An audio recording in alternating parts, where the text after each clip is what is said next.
Good evening. Welcome to Would I Lie to You, the show where dishonesty is sometimes the best policy. On David Mitchell's team tonight, a comedian making his WILTY debut is Joe Wilkinson. And she's just blown in from the BBC weather studio. It's forecaster Lucy Martin. And on Lee Mack's team tonight, a journalist and host of the Today programme, Amol Rajan. Thank you very much. And a comedy legend back for an extra slice of WILTY, it's Joe Brand.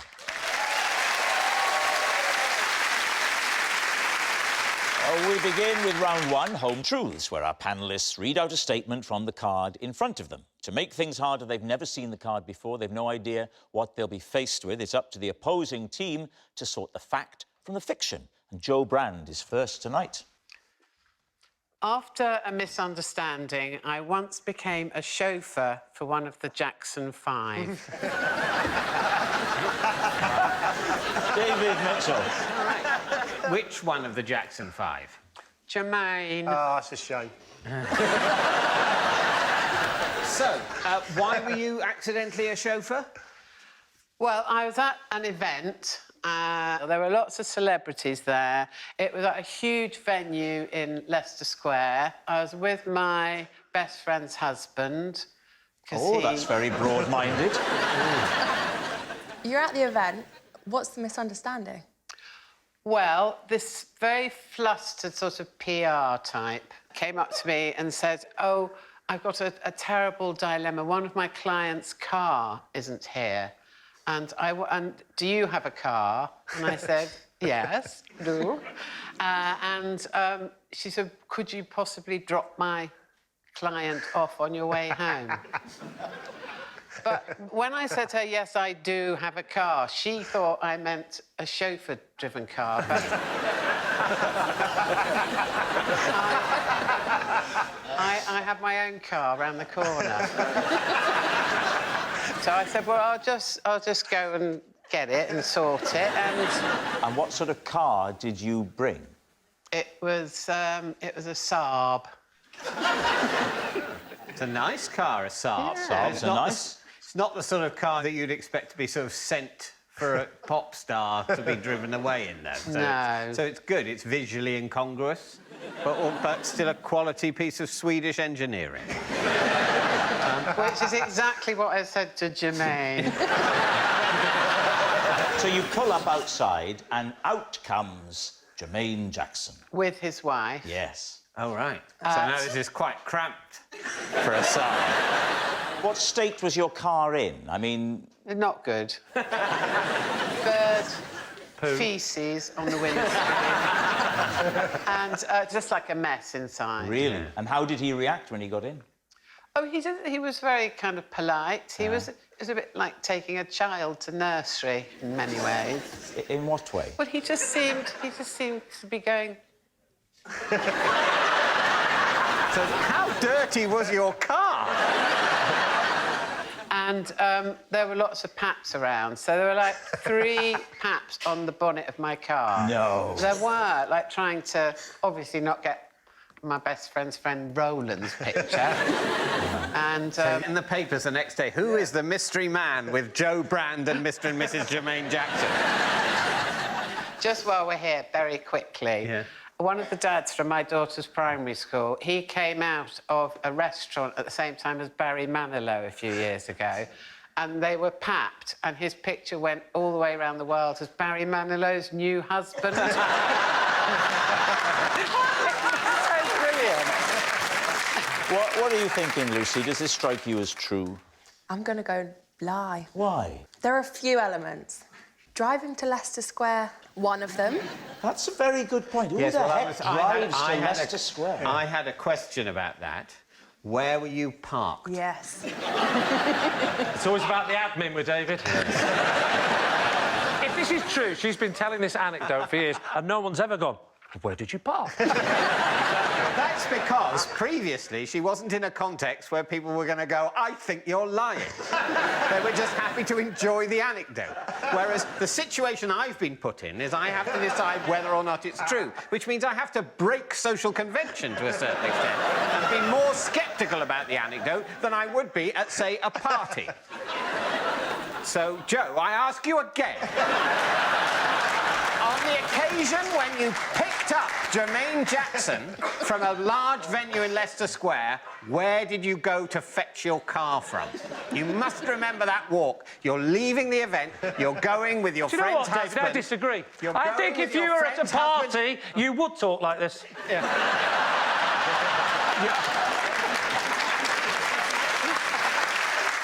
Well, I've never been invited to a party, so I'll never know. You must remember where it was parked. Well, I don't. So what do you think then, Joe? Is this true? No, I think it's not. I think it's a lie. Yeah. I don't just for... Lucy thinks it's a lie. Yeah. OK, we'll go lie. We'll go lie. You're saying it's a lie? Yes. OK. Joe, truth or lie? It is true.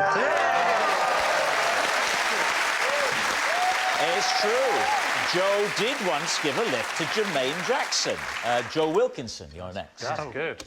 I once gave a lift to the Guildford Four.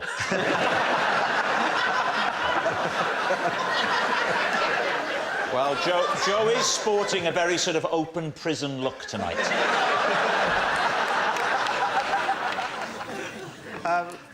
I once shared a tent in Kent with Susie Dent. Please, team. OK. Where did you first get to know Susie? On Countdown. Which is true. She's on Countdown. Yeah. There's quite a lot of TV shows around, aren't there, where people off the telly go and camp somewhere. Yeah. You know, it's not out of the question. No, I know for a fact he's been very smiley and fily with Rachel Riley. Well, was it just you and Susie? In the tent, yeah. Why did this come about? Well, it was for a television... Well, for a pilot that never... Oh, made a TV show? Yeah, that never made it. What was the show called? Tents in Kent. Quick, is Camber Sands in Kent? No, Yeah. it's in Sussex. Oh. Well, they got it wrong then. What was going to be the interesting, appealing television that was going to come out of it? What were you going to... I was going to get paid £7,000. Yeah, but crucially, that's not enough to make someone tune into a TV programme. Amazingly. No, I wasn't really worried about that, but... What was the show called? We had to do this task. I remember we had 24 hours in it. No. And then we had to complete a task in 24 What was the task? It was like a political campaign that we had to run in 24 hours. I was running for mayor of Whitstable. Did you have to represent a party? Yes. What was the party? God, a lot of questions, aren't there? That will happen. And it's quite draining, isn't it? But also, can I just point out that Whitstable is North Kent and Camber Sands is about 40 miles away in Sussex. No, it's exactly 40 minutes in a car. Going at 60 miles an hour. The reason... Hang on. I didn't stop. We Just stop. I will not stop! A recap before we carry on. So you're doing a political campaign in 24 hours to become mayor of Whitstable, but you stayed in Camber, which is a completely different county, and for no reason so far that but you've most of the explained, show you was stay in in a Kent. tent. What's that got to do with running a campaign for mayor? I guess they couldn't find a yurt near Whitstable. And I don't blame them for that. I don't know why I'm getting cross, sorry. But what does it say about your campaigning skills that you ended up in a tent with Susie Dent? Things went well. Why did it never get made into TV? Because they watched it back.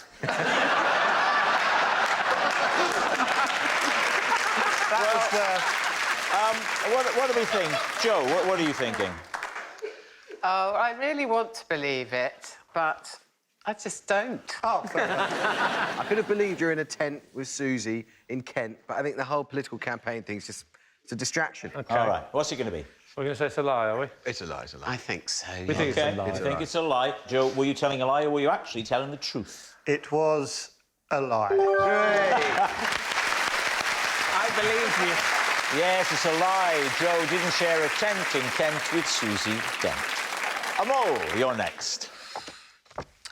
I used to star in an agony aunt's photo casebook, playing a series of inadequate men. David's team. An agony... Describe that. What an agony aunt... What? You remember newspapers? Absolutely, yeah. And certain newspapers would have these sort of comic strip things where agony aunts play out scenarios. Did you have your top off? Do you know, I think... Well, it was a series of different issues that I was confronting. Did you ever have your top off? Do you want him to take his top off? I'd love you to take your top off. I'm glad I got one word. I think that might have been a vomit. So you were photographed to play out the dysfunctional scenario that the agony aunt was addressing. And I'm glad you said dysfunction, because one of the subjects was impotence.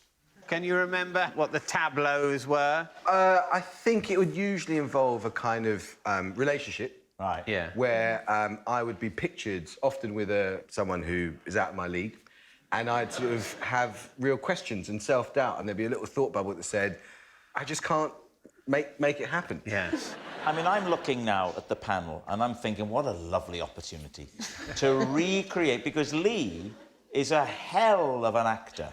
If you've ever seen him act, put that to one side. Take it with me. He is a hell of an actor. I'll be perfect for this, because my acting's been described as stiff.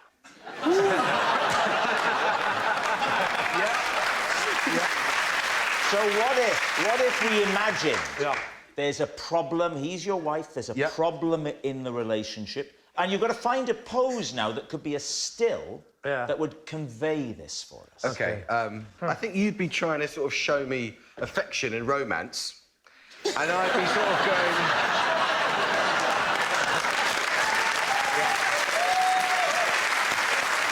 Then the middle bit is this. And I'd be like... That's help. Yeah. And then how is it resolved? And then it'd be resolved with Lisa, come on in, and I'd be like... I think that's very good.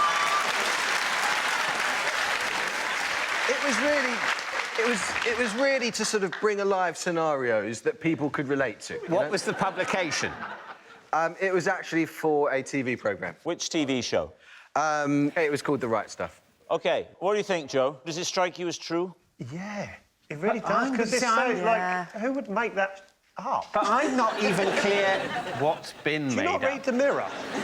Are you unfamiliar with this kind of... Yes, I am. You know, a photo, as it were, comic strip telling a story. I can imagine that, but that's in a newspaper. Yeah. Not a television programme. Right. But what about the opening credits of Great and Jill?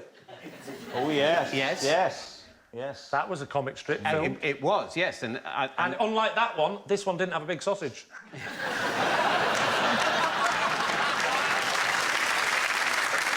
I didn't believe it until you stood up, and then it looked like you knew what you were doing. Oh, it's got to be true. OK, we're going to go true. Saying true? Yeah. Amol, truth or lie? The trouble is, it's true. Yes, it's true. Amol really did star in an agony aunt's photo casebook, and of course we have the proof. Take a look at this. Here's the first one. Oh. Yeah, another satisfied customer. You didn't tell me you were going to pull these out. Hang on a second. She says, in your dreams, I love him, but he's just not pushing the right buttons. What do you mean? I thought that was incredible. Have you been faking it? That's beautiful. That's beautiful. Our next round is called This Is My, where we bring on a mystery guest who has a close connection to one of our panellists. This week, each of David's team will claim it's them that has the genuine connection to the guest, and it's up to Lee's team to spot who's telling the truth. So please welcome this week's special guest, Lee.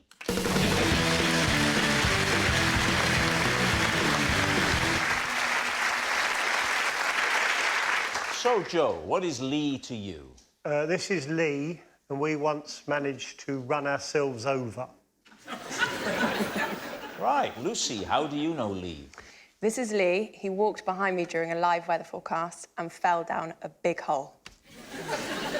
OK, and finally, David, what is your relationship with Lee? This is Lee, and he's the hotel receptionist who confirmed my suspicion that another guest had indeed stolen my toast. So there we have it. Lee, where will you start? We'll start with Joe. When did this happen? Probably about 30 years ago. 30? Do you mind me asking how old you are now? Yep. OK. 47. Oh, he looks good, doesn't he? Yeah. And is he the same age? Yeah. Were you driving a car? We were driving a truck. Did you have a licence to drive a truck? No. Why were you both illegally driving a truck? We were working on a golf course. Oh, so it was a small truck? It was big enough that you shouldn't run yourself over. Was this like a summer job, Joe? Is it like you kind of... I wish it was winter. So you're the groundsman? Yeah. Where was the golf course? In Kent.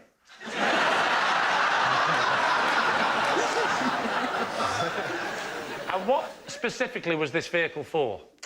Moving dirt about the course. Well, hang on, moving dirt, what do you mean? Well, it starts somewhere and then you take it somewhere else. I know I'm moving it, but what was the dirt doing there in the first place and where was it going? Well, someone else put it there, I was just moving it. Well, where was it going? Wherever they told me. So what happened? You're moving dirt around the course. Yeah. And what happened? I was driving that day. We used to take it in turns. At 17? I was probably a bit younger. I was probably about 15. But what was... I'm still trying to identify the type of vehicle, because you surely need licences for this. Yeah. OK. Did you injure yourself quite seriously? No, I injured Lee quite badly. You drove over him? Well, we drove over ourselves. So, talk us through that. How did that happen? So, we had to go over this hill, so we decided to give it a bit of welly, and as we went over it, because it was quite heavy, it dropped quickly, and we flew over the front. There was no front. Is it electric, this vehicle? Yeah. Ah, OK, so it's quite small. Well, electric 30 years ago. Sinclair C5, 40 years ago, and they took off. Milk floats. No, it doesn't.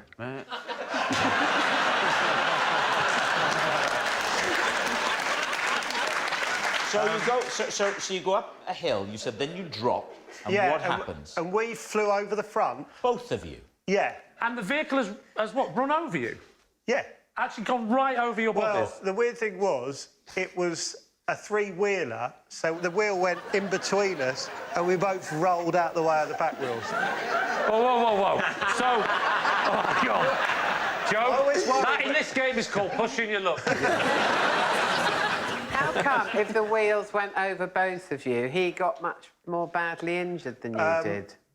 Because of my training. All right. What about Lucy? So, Lucy, remind us again. This is Lee. He walked behind me during a live weather forecast and he fell down a big hole behind me. Right. So where was the live weather forecast from? It was from Bournemouth. From Bournemouth, for the BBC? Yeah. Why is there a big hole behind you? Because it's on the beach and, like, a kid had just dug a big hole. Oh, wait a minute. Oh, come on. No? A kid had dug a hole? Come on. How deep was the hole? Oh, I assume... I don't know. Was it Lee height? Yeah, it was a big hole. Did he completely vanish? Yes, it just... Oh, just... perfectly comedically, he landed like that. But also, if he was walking behind you, why didn't you fall in it first? Because I was doing the weather, so I was looking at the camera and I was presenting. Lee's like behind as she's presenting. Lee's walking behind me. And was he gawping at you? No, he had his phone out. Oh, she's looking at... Wait, didn't even glance up at the weather forecast live from the beach? No. I mean, I'm often looking at my phone at home when you're doing the weather, and sometimes I'll go... Did this create a kind of viral moment that made you... Was it in the back of the shop? Was it? Yeah, sort of, I didn't realise until afterwards, and then everyone was laughing. Right. Presumably, you then, after you'd signed off, you realised there was a kerfuffle. And what sort of state was he in? It was fine. Even when you screamed, leave him there, the tide's coming in? All right. Now, what about David? Remind us of your claim. Well, this is Lee, and he's the hotel receptionist who confirmed that I was right that another guest had stolen my toast. Right. Where's the hotel? It was near Stroud. What were you doing in Stroud? I was filming the sitcom called Back. So, what happened? Well, I'm going down for breakfast. I'm not needed on set as much as I'd hoped. I'm there towards the end of the breakfast slot. And on the buffet bit, there were only 2 bits of bread left in the sort of basket of sliced bread. Yes. And so I put them in the toaster and put the toast down. It was quiet in the breakfast room. And I go and get, I think, an orange juice and, you know, maybe a tea. Did they have any Magnums? That's what I like for breakfast. Did they have any Magnums? No, they didn't stretch. No. I know how you feel, Joe. When I listen to David talking, I want to shoot myself as well. So tell us some more about the bits and bobs you had for breakfast. So I then turn round and the toast is not in the toaster and another guest is at another table eating toast. Cut to, it's a TV term, the next day, I go down to breakfast about the same time. Another day when you're not needed on set? You know, not needed first thing. You know, they were getting to my scene. And, well, basically, the same thing happened again. Oh, what? Really? The 2 slices I put in, I put the toast down, I turned my back for what felt like seconds, and there was this same guest. Same guest? Yeah, different table he was at. So he's playing with me. Why would you want to go to a different table? I say to the man, excuse me, but you're eating my toast. I put that bread in there and you're eating it. Can I just ask one question? Can you promise us faithfully that there isn't a third day in this story? So you confronted the man, quite out of character, I might say. Well, but this was the 2nd day in a row. Yes. Right. And he was quite aggressive. Whoa. He said, what are you talking about? This is my toast. Don't be ridiculous. So what did you say? I became, if you can imagine such a thing, more pathetic. Now, are we going to get to the point where this man enters your story? It's the last day of my stay, so I'm checking out. I go back to my room, I get my bag, I come down to reception. And there is Lee, the star of the story, but quite a late entrant. He says to me, as I'm checking out, excuse me, I couldn't help overhearing your conversation in the breakfast room. And I have to say that you are absolutely right. And he shows me the CCTV. No, he doesn't, David. He shows me. He shows you the CCTV from the breakfast room. And you've seen me, slightly grainy, put toast in the toast and put it down, move away, and then this other guy, when the toast pops up, he takes it. OK, so... Yeah. Is there anything else in this story? Just let me recap. All right, we need an answer. So, Lee's team. Is Lee Joe's flattened friend, Lucy's plunging pedestrian, or David's hotel hero? What do we think? Well, I'm trying to visualise him in all these situations, and to me, the most realistic one seems like falling down a hole. He doesn't look like he works in a hotel. I mean, I don't know why does he look like he works in a hotel?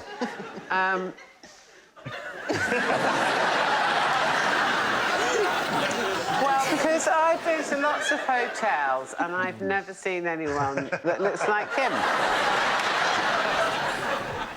I think it's Lucy. You think it's Lucy? What do you think, Lee? I think it might be the golf. The golf?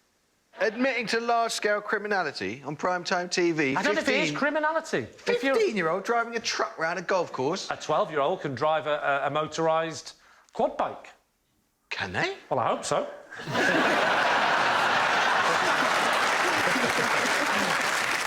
You both think it's Lucy. I think it's Joe, but I will go with Lucy. OK, Lee, would you please reveal your true identity? I'm Lee, and Joe and I run each other over.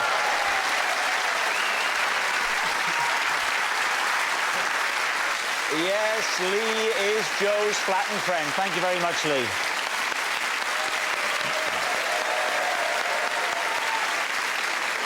Which brings us to our final round, quickfire lies, and we start with...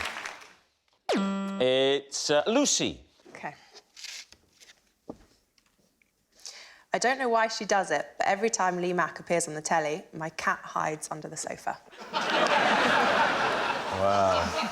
I'm afraid I know why she does it. I'm so sorry. OK.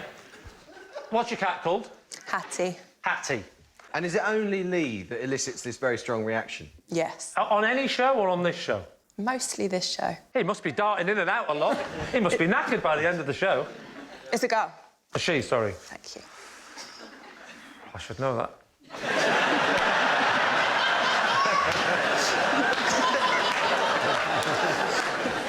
Have you ever tried to sort of cajole Hattie to be less alarmed at Yes. the presence of Lee? And how have you done that? What's that? What do you do? Treats, strokes, try to warn her when you're coming. What do you mean? So you're telling me that during this show, the cat is looking at David like that, and you're whispering, "Don't get comfy, he's coming, he's coming, he's coming, no, he's coming, he's coming, he's there, run!" Yeah. Wow. I think you might be the problem here. What are you thinking, Joe? It sounds a bit too kind of Esther Ranson to me. Do you know what I mean? It's like, Ranson? oh, my dog. Cookie. And sort of, I don't know. That's one for the over 60s. Hey, welcome to the over... Are there any... Yes. Yeah, well done, Nathan. Got to come to the toilet in a minute. I'm off. I don't know. I sort of think there's a... I think it's possibly true. If it's true, I might really annoy him now. All right? It's me again! What? All right, Hattie. Time to decide. I don't know. I think it's got to be a lie, hasn't it? I think so. You think it might be true, though? Go with a lie. Go with a lie. I like the way Amol took control of that team there. He just sat there and he went, go with a lie, go with a lie. And your little face looked at him and went, can I? I know. It's because he's got the Today programme I know. authority about He's got him. authority, hasn't he? Authority figure. Yes, yes. I prefer incompetent people who don't know what they're doing. What do you think, Joe?